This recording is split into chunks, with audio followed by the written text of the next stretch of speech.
guys, this is Kenikla Passion. இன்றைக்கு நாங்க பார்க்க போறது பிரான்ஸ்ல எப்படி ஒரு எபிஸ்ரியோ சூப்பர் மார்க்கெட்டோ நடத்துறதுண்டு.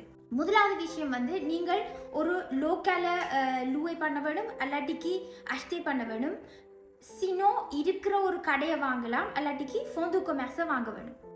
ரெண்டாவது விஷயம் வந்து நார்ம் சானிட்டேர். அதுக்குள்ளே வந்து நீங்கள் கடையை வந்து சுத்தமாக வச்சிருக்க வேணும். எங்கெங்கே நீங்கள் பொருட்களை வாங்குறீங்களோ அதுக்கு நீங்கள் ஜஸ்டிஃபிகேட்டிவ் ஃபேக்சுவல் வச்சிருக்க வேணும். மற்றது வந்து இப்போ ஃப்ரிட்ஜ் எல்லாம் வந்து ஒழுங்கான டெம்பரேச்சரில் வச்சு பொருட்களை வந்து அழுதா போகாமல் பாதுகாப்பாக வச்சிருக்க வேணும்.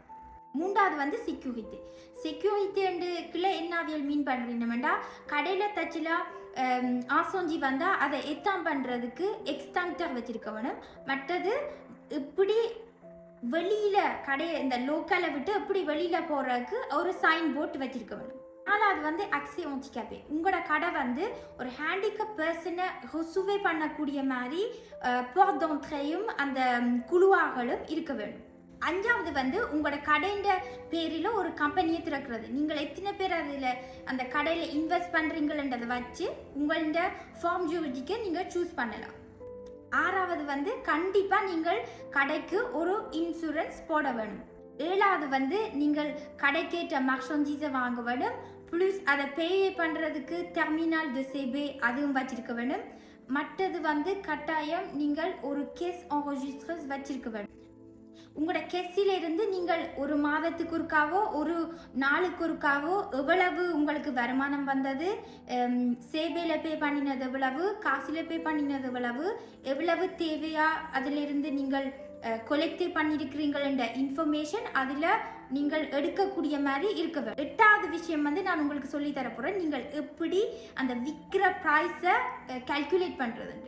எக்ஸாம்பிளுக்கு வந்து நீங்கள் ஒரு பொருளை 5 யூரோவுக்கு யார்கிட்டையும் வேண்டுறீங்களா அதில் வந்து தேவையா வந்து 1 யூரோ கட்டுவீங்கள். அப்போ நீங்கள் மொத்தமாக ஒரு பொருள் அந்த பொருளை வாங்குறதுக்கு 6 யூரோ கொடுத்துருக்குறீங்கள். இப்போ நீங்கள் தான் டிசைட் பண்ணணும் உங்களோட கடைக்கு எவ்வளவு மார்ஜ் போட போகிறீங்களேண்டு. மார்ஜ்ன்றது அது உங்களோட அந்த வருமானம் என்று சொல்கிறது. நீங்கள் வேணுமெண்டா 50% வைக்கலாம், 60% வைக்கலாம். அது உங்களோட கடை எங்கே இருக்குது, எவ்வளவு கொன்க்யூரன்ஸ் இருக்குதோ அதை வச்சு தான் நீங்கள் எத்தனை வீதத்தை வச்சு விற்க போகிறீங்களேன்னு முடிவு செய்யணும். இப்போ வந்து அந்த எக்ஸாம்பிளில் பார்த்த 6 யூரோக்கு வாங்கின ப்ராடக்டை நீங்கள் 50% வச்சு விற்க போகிறீங்களா அதிண்ட விற்கிற ப்ரைஸ் வந்து 9 யூரோவாக இருக்கும். இது வந்து நான் உங்களுக்கு விளங்கப்படுத்துறதுக்கு சொல்கிறேன். 9 யூரோவில் நீங்கள் வந்து தேவையாக கொலெக்டே பண்ணியிருக்கிறது ₹1.50. அப்படி இன்றைக்கு நீங்கள் விற்ற காசு 9 யூரோ, அதில் நீங்கள் தேவையாக கொலெக்டே பண்ணியிருக்கிறது 1.5 யூரோ.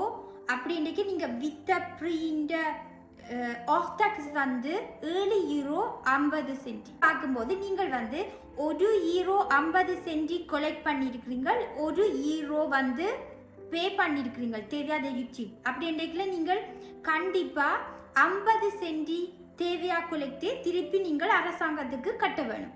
அப்படி என்போது உங்களோட கையில் எவ்வளவு காசு இருக்குமென்று பார்க்கறதுக்கு நீங்கள் வந்து 7 யூரோ 50 சென்டிக்கு ஒரு பொருளை விற்ற நீங்கள் 5 யூரோக்கு அந்த பொருளை வேண்டி நீங்கள் அப்படி இன்றைக்கு அதில் டிஃப்ரென்ஸ் வந்து 2 யூரோ 50 சென்டி. அந்த 2 யூரோ 50 சென்டியில் ஏற்கனவே நீங்கள் தேவையாக வந்து திருப்பி கட்ட வேணும் 50 சென்டி. அப்படின்னுக்க 2 யூரோவா உங்களோட மார்ஜ் வந்து இறங்குது.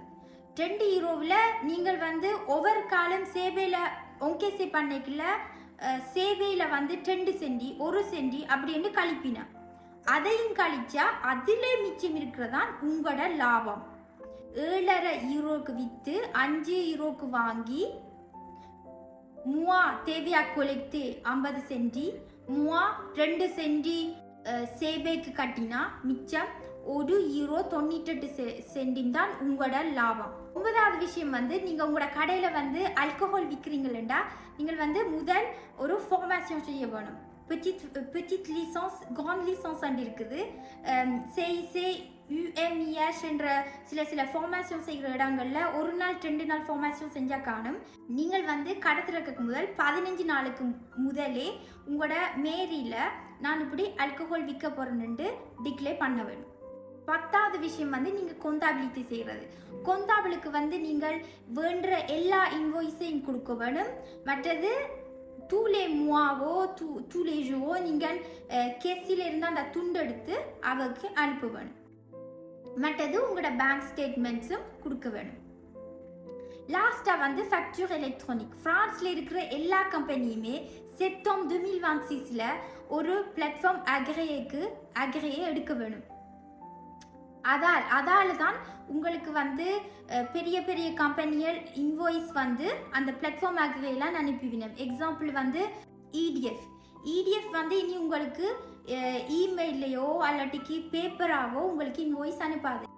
நீங்கள் கட்டாயம் ஒரு பிளாட்ஃபார்ம் அக்ரே எடுத்து வச்சிருக்க வேணும். ஏனென்றால் அதில் தான் இன்வாய்ஸ்களை இனி அனுப்புவினோம். கடை வச்சிருக்கிறார்கள் வந்து செப்டம்பர் 2027 நீங்கள் ஒரு ரிப்போர்ட் ஒன்று அனுப்ப வேணும். அந்த ரிப்போர்ட்டில் நீங்கள் எவ்வளவு சம்பாதிச்சீங்க, எவ்வளவு தேவையாக கலெக்ட் பண்ணீங்க அப்படி என்று சில விஷயங்கள் சொல்ல வேண்டி வரும். இந்த வீடியோ உங்களுக்கு பிடிச்சிருக்குன்னு நினைக்கிறேன். அடுத்த வீடியோவில் பார்க்கலாம். பாய்.